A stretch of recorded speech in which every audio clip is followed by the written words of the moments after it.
Bom, queridos, então hoje o tio Léo colocou para vocês aqui no nosso quadro quais são as pontuações que nós vamos fazer na nossa prova. Nós vimos muita coisa, do primeiro ao quarto trimestre, nós vimos muita coisa. Então, obviamente, eu tenho como eu cobrar tudo de vocês na prova, nem cabe, né? 10 questões não cabe tudo. Então, o que eu coloco aqui no quadro para vocês? Aquilo que eu vou mais cobrar, o que mais vocês vão ver na plataforma, na nossa prova. Primeira coisa, nossa prova ela é objetiva. Então, vocês precisam ter muita atenção na hora de marcar o gabarito de vocês. Vocês sabem que vocês têm geralmente 2 provas por dia, né? Então, antes de vocês seguirem respondendo o gabarito, anotem no caderno, numa folha, toda a resolução da prova e depois observa o gabarito. Muita gente tem feito a bobagem de trocar os gabaritos e marcar em provas erradas. Vamos dar um exemplo. Vocês têm prova de inglês e prova de artes. De marcar as respostas de inglês no gabarito de artes e vice-versa. E aí você acaba errando basicamente a prova toda. Então, antes de você seguir respondendo no gabarito, primeiro anota no papel, até porque vai que a sua internet cai. Acontece, né? Pelo menos você tem lá já salvo, e aí você começa e vai marcando tudo de novo. Observa lá se aparece para você a mensagem de que a prova foi devidamente enviada. Atenção a tudo isso. Não queremos passar por apuros nesse finalzinho de ano. Então, muita atenção na hora de vocês responderem. De vocês responderem a prova de vocês. Então, nós vamos ver na nossa prova a arte barroca, o rococó e o neoclássico. No capítulo 1 ao capítulo 4. No capítulo 1, nós falamos sobre o barroco. Então, o que nós vamos explorar na arte barroca? Primeiro, o conceito. Sabemos que o barroco ele foi um movimento artístico que surgiu no século XVII, a partir do ano de 1600. O surgimento do barroco se dá pela Itália. Nós sabemos que, historicamente, o barroco surge naquele momento de conflitos, né, entre a Igreja Católica e a Igreja Protestante, quando nós temos a Reforma Protestante. E aí a Europa, territorialmente, dividida em 2 blocos, o bloco católico e o bloco protestante. E a gente sabe que a arte barroca italiana está relacionada à Contra-Reforma Católica, que foram as tentativas e os meios que os católicos acharam para tentar absorver novamente os fiéis perdidos para o protestantismo holandês.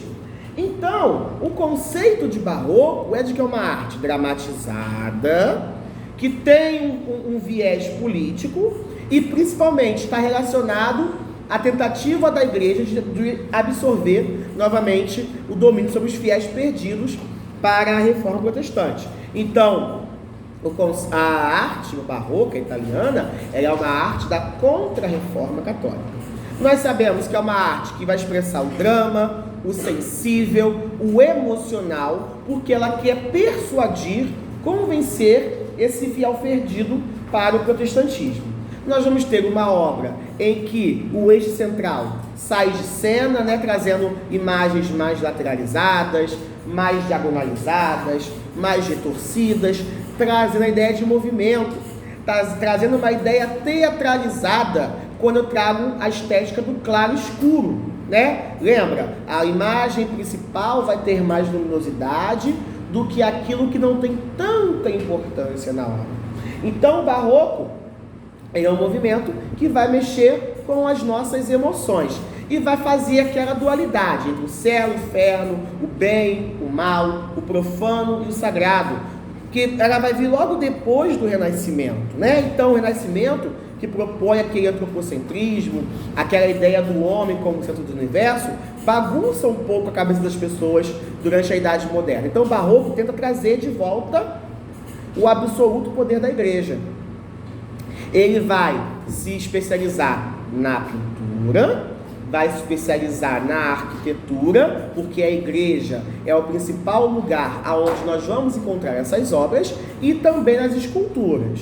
Nós vamos ter o barroco surgindo na Itália, e esse barroco também vem para o Brasil.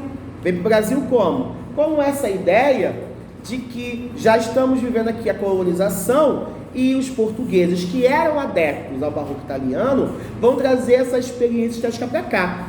Qual é a diferença do barroco brasileiro para o barroco italiano? É que no Brasil o barroco está relacionado à catequese. As ordens religiosas, principalmente os jesuítas, vão trazer o barroco para cá para ensinar os nossos colonos, escravos e índios sobre a fé cristã. Se ensina a partir da prática, não da leitura, mas da produção de imagens, de pinturas e de construções de igrejas. Então, no Brasil, o barroco está relacionado à catequese da colônia, do ensinamento através das imagens religiosas. Também nós vamos ter o barroco relacionado à música, principalmente à música sacra, que é a música religiosa. O teatro também vai ser utilizado pelas ordens religiosas durante o período barroco para poder ensinar o cristianismo através das expressões dramáticas. E a gente vai ter o barroco talvez um pouco mais especialmente representado na pintura. A pintura, eu acho que é o momento em que a arte barroca ela mais toma destaque. Certo? Em oposição a isso, nós vamos ter a arte rococó. O rococó, ele é um movimento que surge não na Itália, mas na França.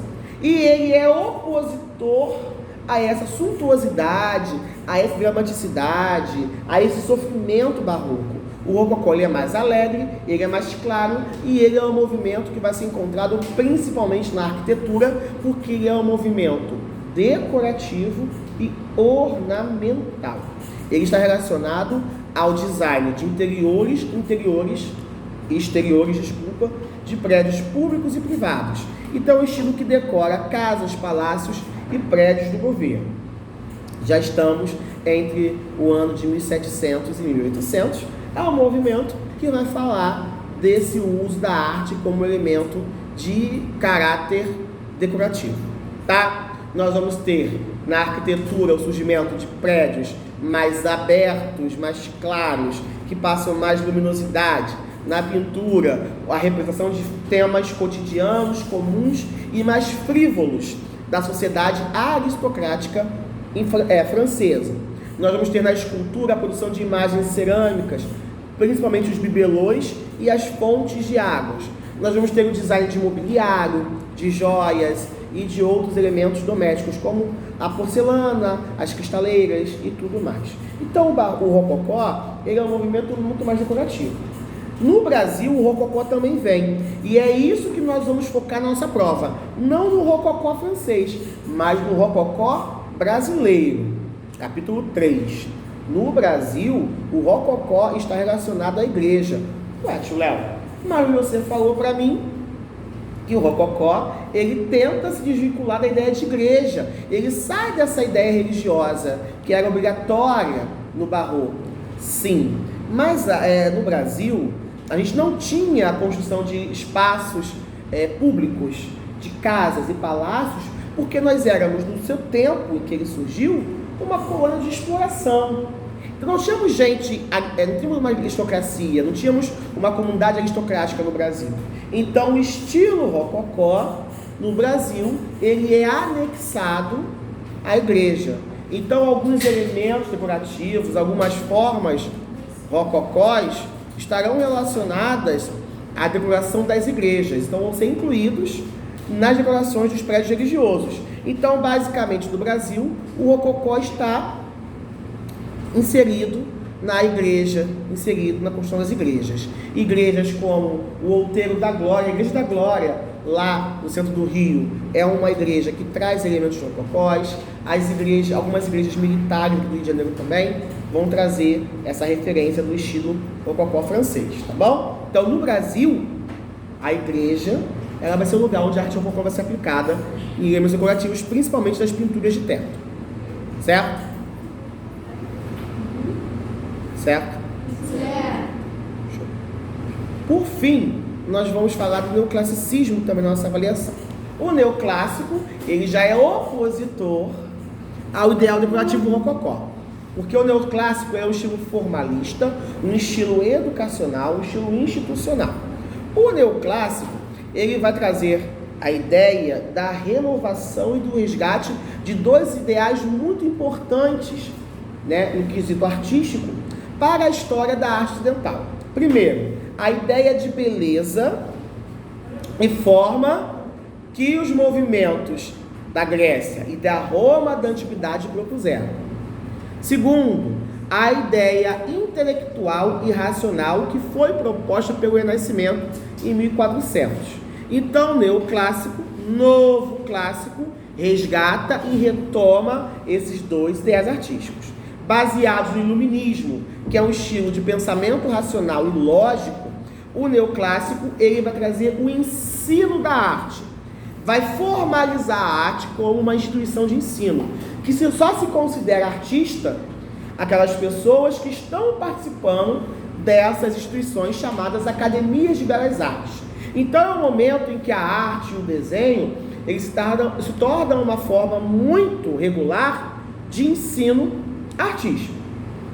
Nós temos como características o retorno do equilíbrio da forma, o retorno da organização harmônica da imagem, da ideia de volumetria, perspectiva, estudo da cor, estudo da anatomia, simetria, né? Tudo isso, todas essas técnicas que foram muito marcadas pelo Renascimento, também pelos greco-romanos, vão voltar como um ideal básico da produção artística neoclássica. Eles eliminam a dramatização barroca, tiram um pouco de seda essa frivolidade e essa liberdade muito marcada pelo rococó e traz a arte como uma instituição. No Brasil, nós também vamos ter essa ideia do neoclássico quando a gente tem a missão artística francesa a partir de 1816 vindo para o Brasil. E aí nós criamos a nossa Academia Imperial de Belas Artes aqui no Brasil. Nós vamos ver também na nossa prova sobre o neoclássico as características da arquitetura, que retoma aquela ideia exata, aquela ideia reta, e aquela ideia muito estudada, matematicamente falando, dos estilos gregos, de frontons angulares, colunas, espaços mais retos, proporcionalmente simétricos, sem aquelas curvilíneas e formas trazidas pelo barroco, pelo rococó. E nós vamos ver a escultura, que retoma toda aquela ideia naturalista e toda aquela ideia realista proporcionada pelos gregos e pelos romanos. Nós vamos trazer a exaltação do mármore, que foi um material muito utilizado pelos artistas do classicismo anterior a eles. Vamos trazer de novo essa realização. São obras mais estáticas, vão trazer menos movimento para a obra, certo? E vamos ter também uma imagem mais exata da forma. O estudo da forma vai ser mais aprimorado também na escultura neoclassicista. Todas essas pontuações que eu fiz estão na nossa apostila e todo o material que o tio Léo apresentou a vocês. É importante que vocês leiam com atenção, porque ao interpretar a questão, você percebe que está dentro do conceito que nós vimos, ou dentro desses tópicos que o tio Léo deu. Então não gastem tempo, não gastem energia estudando aquilo que não está ali. Se não está ali, não é necessário você explorar enquanto estudo, porque para vocês não vão ajudar, tá bom? A nossa recuperação, ela vai trazer temas do quarto bimestre e também do terceiro. Mas com relação à recuperação, o que for além disso que eu estou explicando agora, eu vou mandar para vocês depois na plataforma. A prova de segunda chamada vão ser os mesmos temas, as mesmas coisas, só que ao invés de objetivas, vão ser discursivas. E aí, se alguém por acaso acabar caindo em segunda chamada, atenção que está escrevendo. Certo? Alguma dúvida? Não.